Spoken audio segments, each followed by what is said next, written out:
উনি তো কাজ কাম করে দে কি বলে তাইলে এটা কি এটাকে বোকার বলে ইংলিশে। বোকার হ্যাঁ বাংলায় দাঁড়ায় হ্যাঁ বাংলা দালাল বলে। কোন দেশে দালাল নাই? দালাল তো সবাই। দেখেন আপনারা কোনটা।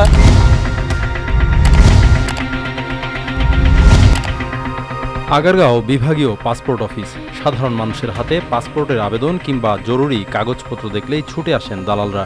ঘিরে ধরে প্রশ্ন, পাসপোর্ট লাগবে? যেন কোনো ঝুঁকি ঝামেলা ছাড়া পাসপোর্ট করে দেওয়া তাদের কাছে মামুলি বিষয়। এখানে অফিসের স্টাফরাও দালাল, কথা বুঝতে পারছে। কারণ তাদের ছবি নাই, আমরা 1.5 টাকারও আমরা মানুষের সহযোগিতা করে 200-100 টাকা পাই, তাতে আমাদের ধরে নিয়ে এখানে ছবি তুলছে।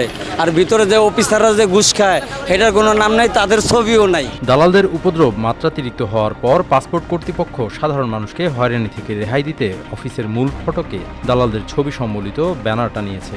কিছুক্ষণ পরপর মাইকে ঘোষণা চলে, দালাল ও প্রতারক চক্র থেকে সাবধান।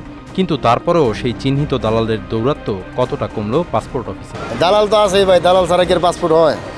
দালাল তো সবাই। এক কিলো লাইসেন্সধারী দালাল, আর এক কিলো লাইসেন্স ছাড়া দালাল।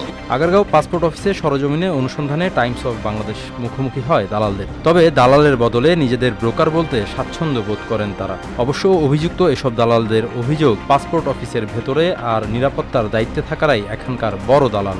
কে ভাই উনি কে আঙ্গ এলাকার বড় ভাই, বড় ভাই কি করে এখানে এমনি পাসপোর্টের কাজ কাম করে।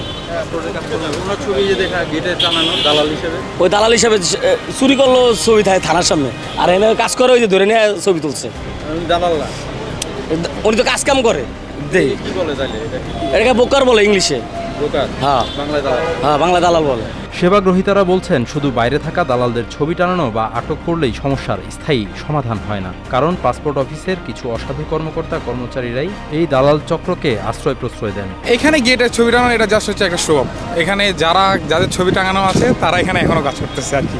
এখানে নিম্ন পদস্থ থেকে শুরু করে উচ্চ পদস্থ পর্যন্ত জড়িত না থাকলে এটা এখানে এই যে দোকানগুলো আছে, এখানে ছোটোখাটো দোকানগুলো টেবিল নিয়ে বসে আছে, 2-1টা কম্পিউটার ল্যাপটপ নিয়ে, এটা অসম্ভব। তবে এত শত অভিযোগ থাকার পরও পাসপোর্ট অফিসের ঠিক সামনেই কিভাবে চেয়ার টেবিল পেতে এই ধরনের দালালদের দৌরাত্ম্য বাড়ছে সে বিষয়ে জানতে ভেতর যাওয়ার চেষ্টা করলে গেটেই আটকে দেয় আনসার সদস্যরা। তারা বলছেন, পূর্বানুমতি ছাড়া কর্তৃপক্ষের সাথে দেখা করা যাবে না।